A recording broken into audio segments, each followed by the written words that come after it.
안녕하십니까. 뉴스데스크 강원입니다. 제13호 태풍 링링의 영향으로 강풍이 몰아치면서 도내 곳곳에서 피해가 잇따랐습니다.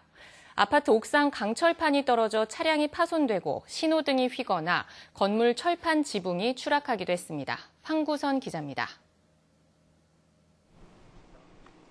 아파트 옥상 방수를 위해 설치된 대형 철판이 주차장에 세워진 차량들을 덮쳤습니다.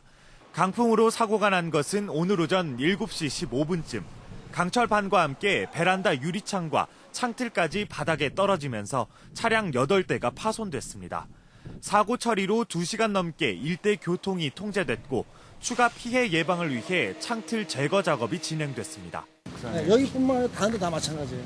근데 바람이 이렇게 부니까 여기서 이렇게 떨어지면서 이게 이쪽 베란다에 맞은 것도 있고. 강원도 전역에 태풍주의보가 내려진 가운데 강풍 피해가 속출했습니다. 신호등이 휘어지거나 체육관 강철 지붕이 추락하기도 했고 건물 옥상에서 밀려난 에어컨 실외기가 위태롭게 매달려 있습니다. 곳곳에 가로수가 쓰러져 주민들이 통행에 불편을 겪었습니다. 원주와 양양에서 제주를 오가는 항공편이 결항되고 배들은 모두 결박돼 있습니다. 현재 제가 있는 이곳 원주시 백운산에서는 순간 최대 풍속이 초속 41m에 달하는 매우 강한 바람이 불기도 했습니다. 평지에도 최대 초속 20m가 넘는 바람이 하루 종일 거세게 몰아쳤습니다. 춘천 레저대회와 원주 댄싱 카니발 거리 퍼레이드는 취소됐고 평창 백일홍 축제는 오늘 하루 휴장했습니다. 기상청은 내일 오전까지 강원도 곳곳에 초속 20m 안팎의 강풍이 계속 불겠다며 교통안전과 시설물 관리에 주의를 당부했습니다. MBC 뉴스 황구선입니다.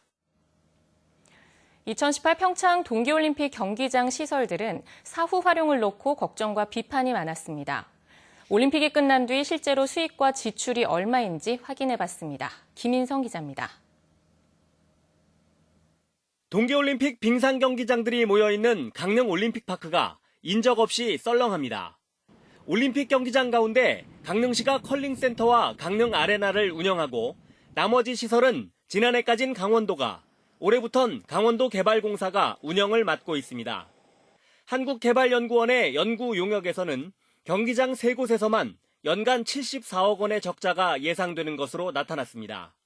그럼 올림픽이 끝난 뒤 각 경기장마다 실제로 얼마를 벌고 얼마를 쓰고 있을까?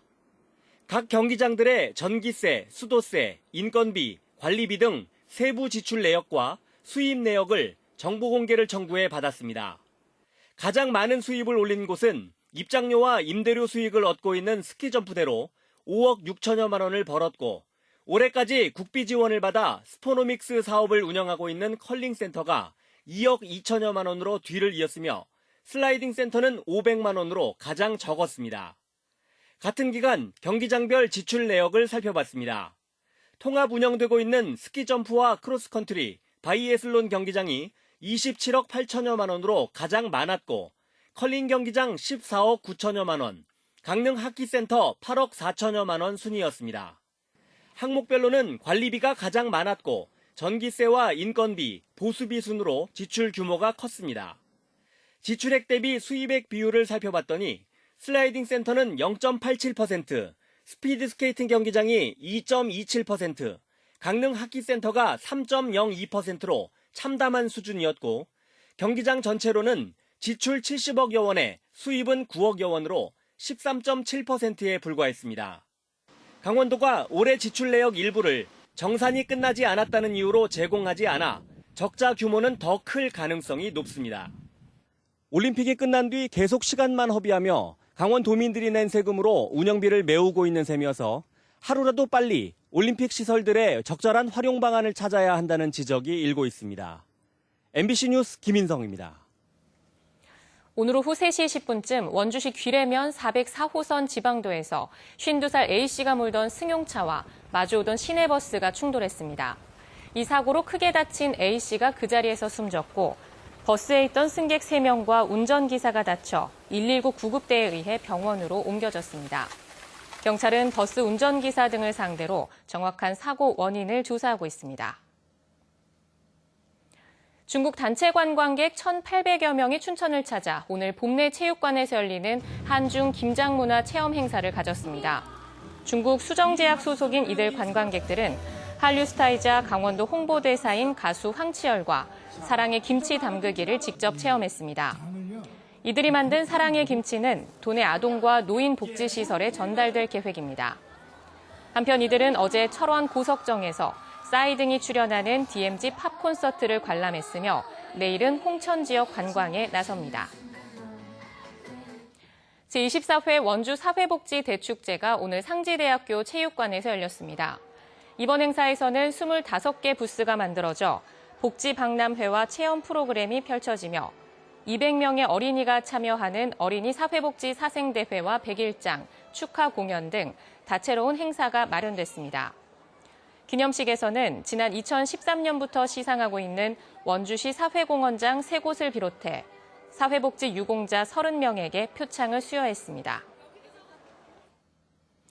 건강보험공단과 한국사회정책학회가 공동 개최하는 제15회 사회보장 국제학술대회가 오늘부터 이틀 동안 건보공단에서 열립니다.